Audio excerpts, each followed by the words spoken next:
Et voilà, c'est parti. C'est l'heure de la promenade dominicale. Nous n'avons pas shooté la vidéo le samedi comme d'habitude parce qu'il y avait vraiment trop de chaleur, trop de soleil. Et bon, c'est pas bon pour Goliath hein, avec ses longs poils. Mais qu'il est équipé en plus de son traceur parce que monsieur est fugueur, donc je méfie un peu, savoir où il se cache. Oxo, tu viens? Bon voilà, alors écoutez, je viens à l'instant, il y a très peu de temps. Non, Goliath, ce n'est pas par là qu'on va parce que Oxo ne peut pas aller par là. Non, voilà. Il faut redresser le tir, Oxo arrive. Je viens de changer de sujet. Voilà, tout le monde s'attend au 5e opus de ma saga thyroïdienne, mais il y a crise, il y a urgence, il y a clash, il y a une certaine colère de mon chef parce que, honnêtement, je n'en peux plus. Je me rends compte, il y a eu un peu des coïncidences ces derniers jours, ces dernières heures. Je me rends compte que le monde médical n'en a strictement rien à foutre du dosage de l'hémoglobine glycosylée. Ça c'est, il y a un copain de Goliath là. Vous voyez, ça c'est un copain de Goliath. Très gentil chien, mais bon, il faut qu'on s'occupe de notre capsule. Et on va avancer, suivi fidèlement par Oxo, évidemment. Et donc, voilà, l'hémoglobine glycosylée, qu'on appelle aussi hémoglobine glyquée, HbA1c, eh bien, elle n'est pas à la mode. Elle n'est pas en faveur. Personne ne l'aime. Alors, figurez-vous qu'en 2-3 jours, je me suis rendu compte que ce rejet était unanime parmi mes collègues médecins. Alors, ça a commencé il y a deux jours. Je suis en train de lire l'excellent livre du docteur Stéphane Résimon, qui m'a d'ailleurs offert, et puis du coup je lui ai offert le mien. Voilà, on s'échange nos livres, on est en train de les lire. Je sais qu'il a lu le mien, il en a dit du bien, je le remercie. Et le sien est beaucoup plus long, un très gros livre, très complet, bourré de renseignements de toutes sortes, intéressants, et je vous le recommande. Je vous le mettrai ici en commentaire pour avoir les références exactes.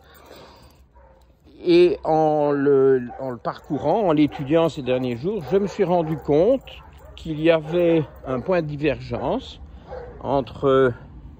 Oula, une voiture. Un point de divergence entre lui et moi. Soyons prudents. De toute façon, il y a Oxo qui va probablement apparaître. Il arrive toujours ici par la bande. Et ce point de divergence, justement, dirait-on, concerne l'hémoglobine glyquée HbA1c. Et je m'en suis rendu compte parce que dans ce livre figure une demande type de prise de sang pour une première approche de médecine fonctionnelle. Et cette demande type comporte le fameux index HOMA, H-O-M-A en majuscule, donc c'est un acronyme, mais pas d'hémoglobine glycosylée, pas d'HbA1c. Alors ça m'avait un peu interpellé ça, parce que l'index HOMA, bon, moi je l'utilise jamais. J'ai ça, je l'ai en sainte horreur, à tel point que j'avais un peu perdu de vue quels étaient les deux paramètres. J'avais un vague, à mon avis c'était plutôt un souhait instinctif de me dire que au moins un des deux paramètres c'était l'HbA1c, mais que nenni. L'index HOMA, c'est un index qui est basé sur deux paramètres que sont la glycémie à jeun et l'insuline à jeun. Alors, bon, d'abord, moi j'ai un problème avec ça. Pourriez-vous me dire à quoi sert... Mais ce sont ces grands chiens là qui aboient, et Goliath, ça l'énerve. Allez, Goliath, est-ce qu'on avance? Allez hop. Et Oxo a disparu. Alors, bon, eh ben, on se passera d'Oxo, il n'est pas d'humeur, il est aussi énervé par ces grands chiens. Et donc, cette glycémie à jeun, cette insulinémie à jeun sont évidemment des paramètres que je dose systématiquement chez mes patients, en tout cas la première fois, puis bon, je les vérifie quand ils sont douteux, bon, quand ils sont excellents, je ne les vérifie pas nécessairement, ça dépend, mais certainement dans un bilan de départ, je m'en inquiète. Et donc, ce sont des prises de sang qui doivent être faites à jeun depuis 12 heures. L'insulinémie à jeun, c'est un tube coagulé. La glycémie à jeun, c'est un tube anticoagulé. Donc, ce sont un petit capuchon gris. Alors que le coagulé, c'est un capuchon rouge. Comme ça, vous êtes... pardon, oui, la glycémie à jeun, je dis bien, c'est un capuchon gris. Mais, et c'est peut-être là aussi qu'il faut se méfier quand on veut doser l'hémoglobine glycosylée, d'où mon hésitation. L'hémoglobine glycosylée, c'est un capuchon lavande, hein, donc c'est aussi anticoagulé, mais ce n'est pas le même type d'anticoagulant que pour la glycémie à jeun. Ah, mais le voilà. Il disait bien qu'il allait rejoindre la troupe. Et donc, cette hémoglobine glycosylée n'a pas l'air d'intéresser mes collègues qui font pourtant aussi de la médecine fonctionnelle. J'ai un peu du mal, je vous avoue, à comprendre. Et je vous explique pourquoi. Et ceci est très important.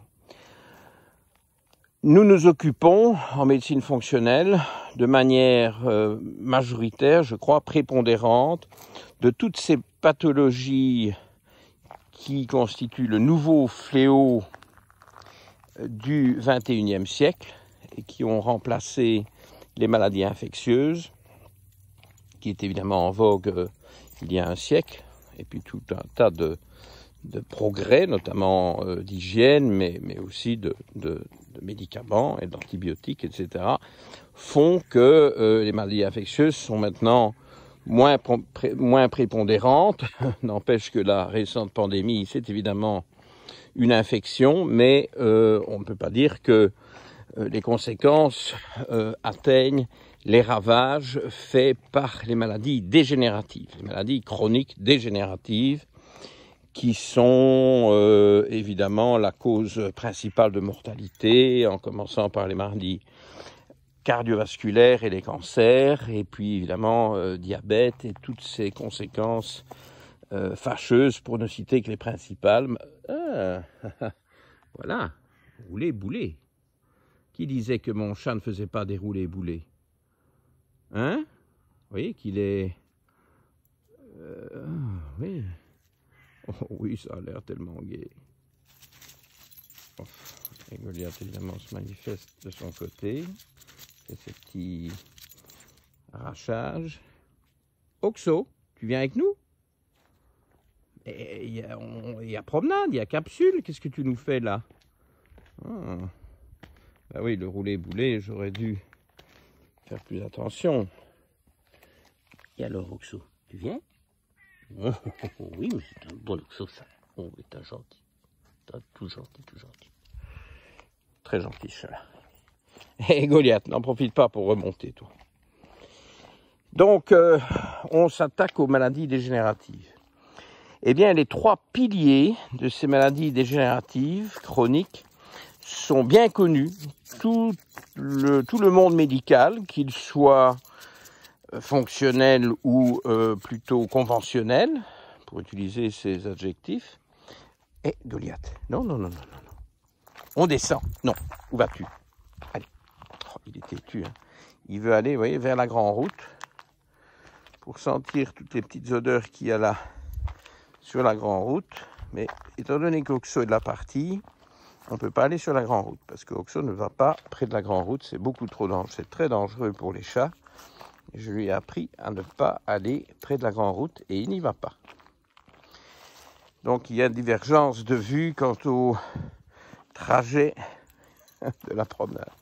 Bon, enfin heureusement que c'est un contexte assez relax pour cette capsule, parce qu'en fait le sujet est grave et je ne suis pas au bout de mes récriminations. Vous allez voir que ça va aller crescendo. Donc ces maladies dégénératives sont alimentées par ce que j'appelle les 3 grands piliers de la dégénérescence, c'est-à-dire l'inflammation, et on travaille énormément sur l'écosystème intestinal qui est une des principales sources d'inflammation, et notamment de douleurs articulaires, hein, croyez-le ou pas. Ces douleurs articulaires s'améliorent quand l'intestin s'améliore. Je ne parle pas de l'arthrite rhumatoïde, qui est une maladie inflammatoire et auto-immune grave, mais des douleurs d'arthrose et des douleurs articulaires, même en général, même s'il n'y a pas d'arthrose, eh bien tout ça bénéficie très largement d'une désinflammation intestinale. Deuxième rubrique, c'est l'oxydation.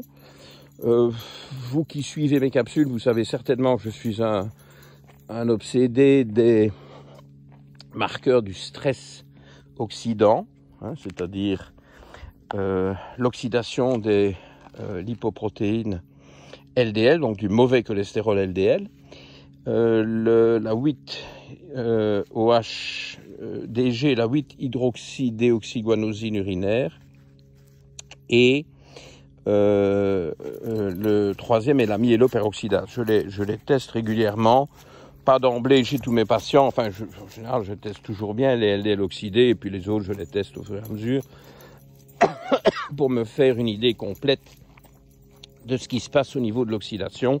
J'utilise énormément de polyphénols et d'antioxydants.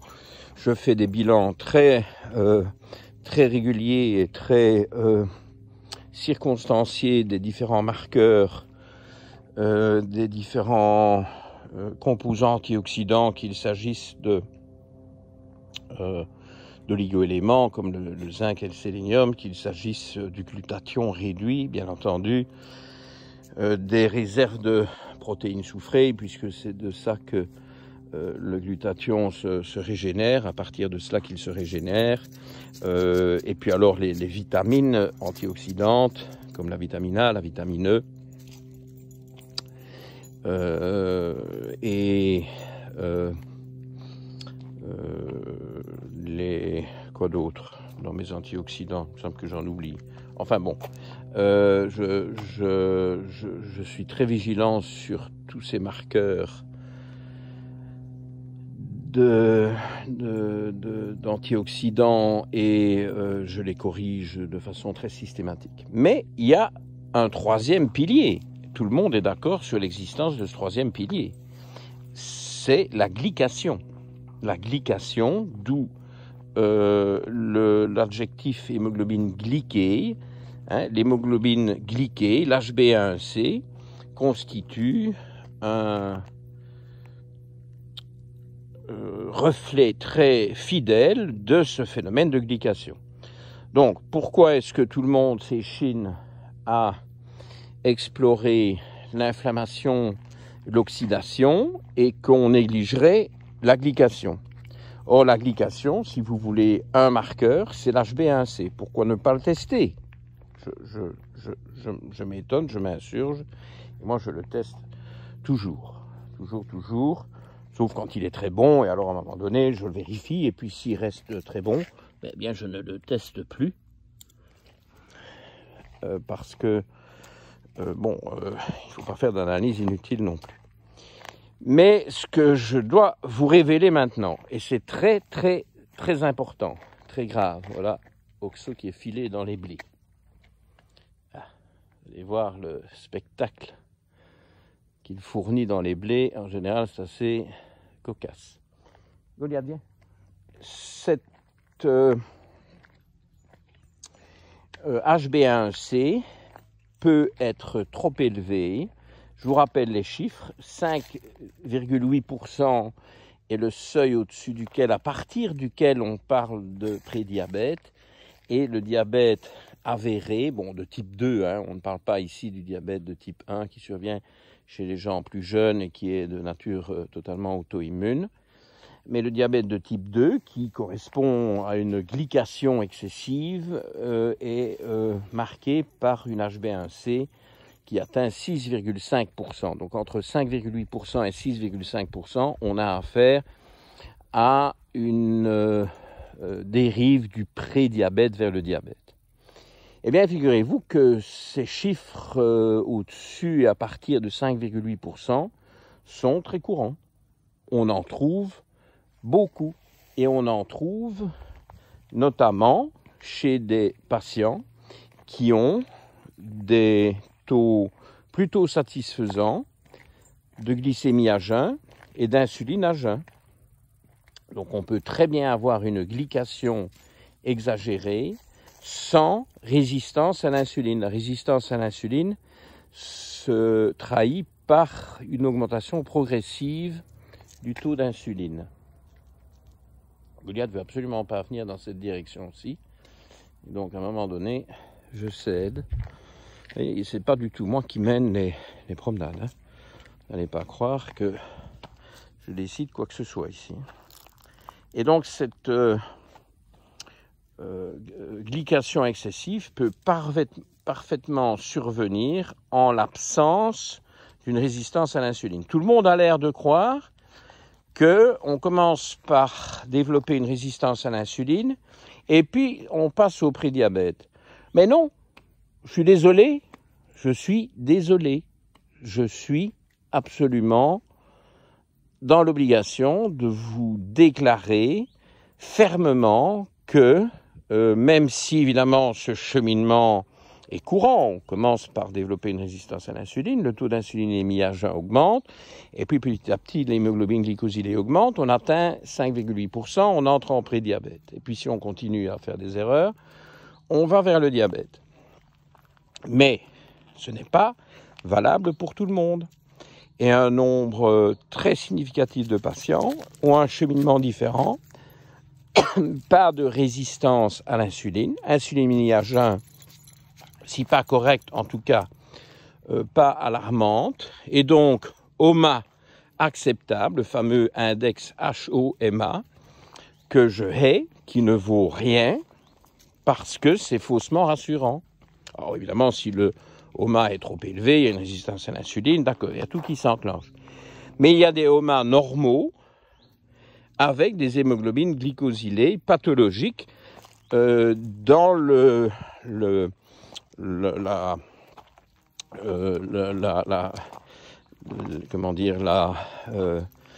c'est toujours des mots anglais qui me viennent à l'esprit, c'est quand même ennuyeux. Hein. Le range dans les valeurs de référence qui indiquent un prédiabète.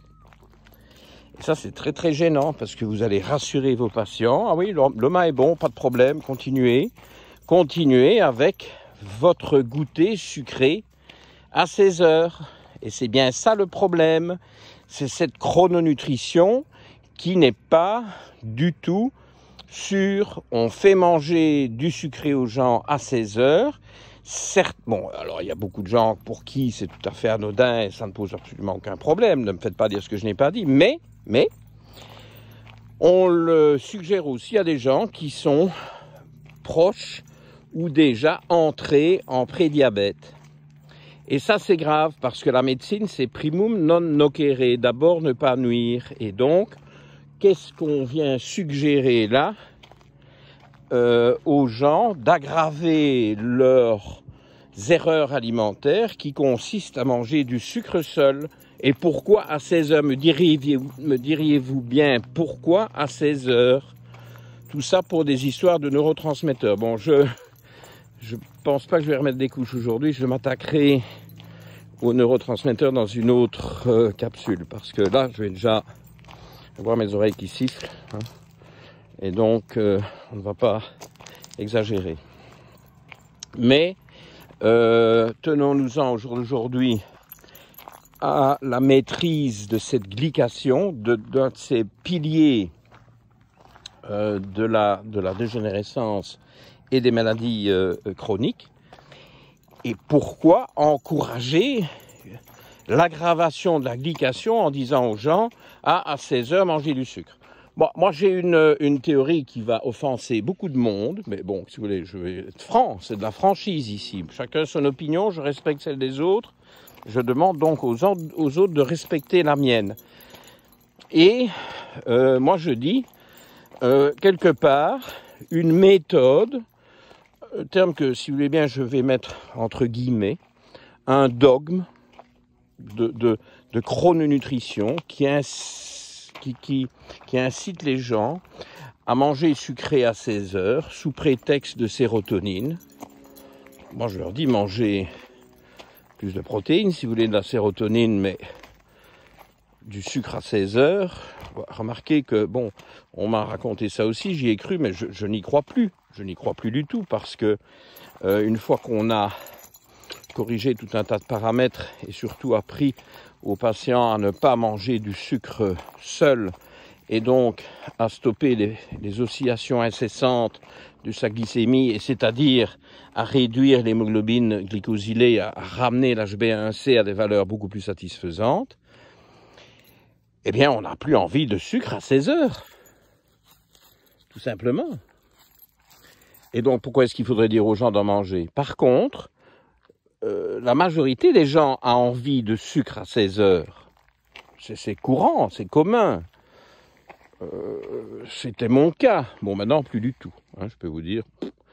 Voilà, il est... Ah oui, j'ai oublié de vous donner la date, moi. Il est précisément 16 heures et quelques. Nous sommes le 15 août. Eh bien, je vais vous avouer quelque chose de tout à fait extraordinaire. Je n'ai pas envie de sucre. Tiens donc. Mais dans le temps, j'avais envie de sucre à 16 heures. Maintenant, je n'ai plus envie de sucre. Et croyez bien que ma sérotonine, mon niveau de dépression, d'énergie, etc. n'ont rien à envier à ceux qui suivent les méthodes de chrononutrition. Donc, la chrononutrition, c'est quoi? C'est faire plaisir aux gens. C'est une médecine marketing où on donne bonne conscience à des patients qui ont envie de manger du sucre à 16 heures et on en fait son patient. Voilà. Ah oui, ben écoutez, oui, venez, moi je conseille le sucre à 16 heures. Eh bien, moi je le déconseille, je dis exactement l'inverse. Et je peux vous dire, c'est pas facile de changer les gens. Ils sont acharnés avec ce sucre à 16 heures. Mais enfin bon, avec le temps, avec la patience, avec souvent le jeûne intermittent que la majorité de mes patients suivent, pas tous, et ils s'y embarquent de manière très progressive. Donc je ne mets pas la pression, il faut le temps qu'il faut. Mais grâce à tout ça, on diminue les fluctuations de la glycémie, on stabilise la glycémie, on réduit l'HbA1c et on se retrouve avec une disparition des envies de sucre à 16 heures. Alors, est-ce que je vais, moi, dire à mes patients, mais attention, il faut manger du sucre à 16 heures pour votre sérotonine? Eh bien non, je ne le fais pas. Mais d'autres médecins le font. Chacun décide. Les patients entendent des avis divergents. C'est toujours comme ça. Ça a toujours été comme ça. Ce sera toujours comme ça. Et finalement, ils écoutent, ils analysent, ils lisent, ils essayent. Ils essayent sur eux-mêmes et ils voient ce qui leur convient le mieux. Moi, je suis pas en train de recruter des patients qui suivent la chrononutrition. Mon agenda est complet. Okay? Donc, le problème n'est pas là. Le problème est que je pense qu'il y a quelque chose de tout à fait anormal. Tout le monde, l'entièreté du monde médical est d'accord pour dire qu'il y a une nécessité de diminuer la glycation, qui est finalement un des principaux processus de vieillissement. 2, la meilleure manière d'évaluer cette glycation, c'est le dosage de l'HbA1c, qu'apparemment personne ne veut faire, parce que je vous donnerai ma conclusion encore sur ce thème-là, mais non plus du chef des médecins fonctionnels, mais du chef d'autres médecins plus classiques. Et 3, pour faire baisser l'HbA1c, ou en tout cas pour éviter qu'elle ne devienne pathologique, eh bien, la première chose à faire, c'est de ne pas faire manger du sucre à l'heure du crime. Et l'heure du crime, c'est 16 heures ou 17. C'est l'heure du crime, c'est l'heure qui fait que si on succombe à cette tentation, eh bien, on va redevenir esclave de ces pulsions sucrées, et on va avoir envie de sucre à 16 heures, mais on va aussi avoir envie de sucre à 21 heures ou 22 heures. On va avoir envie de sucre quand on se lève le matin. Tous les prétextes sont bons. On met un sucre dans sa boisson chaude, on met du lait dans son café ou dans son thé, mais dans le lait il y a du lactose, donc c'est aussi du sucre. Et finalement, on se retrouve prisonnier des snacks, des encas sucrés ou à base d'hydrate de carbone, du jus de fruits pour commencer la journée, de la pomme à 16 heures, du petit biscuit avec un café à 11 heures du matin, etc., etc. Tout ça est totalement faux, dangereux et déconseillé, en tout cas pour les personnes d'âge mûr qui commencent dans la quarantaine et encore plus dans la cinquantaine à rencontrer des problèmes d'accumulation de graisse abdominale et de dérive vers le prédiabète avec une HbA1c en hausse. Bon voilà, je crois que vous avez assez vu Goliath pour aujourd'hui. Il ne nous reste plus beaucoup de temps. Alors je retourne l'engin, puisque bon, comme ça, vous voyez un petit peu aussi. Et dernier élément dans mon coup de gueule, eh bien figurez-vous que pas plus tard que ce matin, c'est ce qui a provoqué le changement brutal de sujet en dernière minute, j'ai une internaute qui me suit sur les réseaux sociaux qui me dit qu'en France, et selon mes conseils, c'est pas la première vidéo que je consacre évidemment à l'HbA1c, qu'elle a demandé à son endocrinologue de lui doser l'HbA1c. Il a refusé parce qu'il a dit « vous n'êtes certainement pas diabétique ». Bon, donc apparemment, cet endocrinologue n'est pas intéressé par le prédiabète. Il ne sait pas que plus l'HbA1c est élevé, plus la mémoire diminue.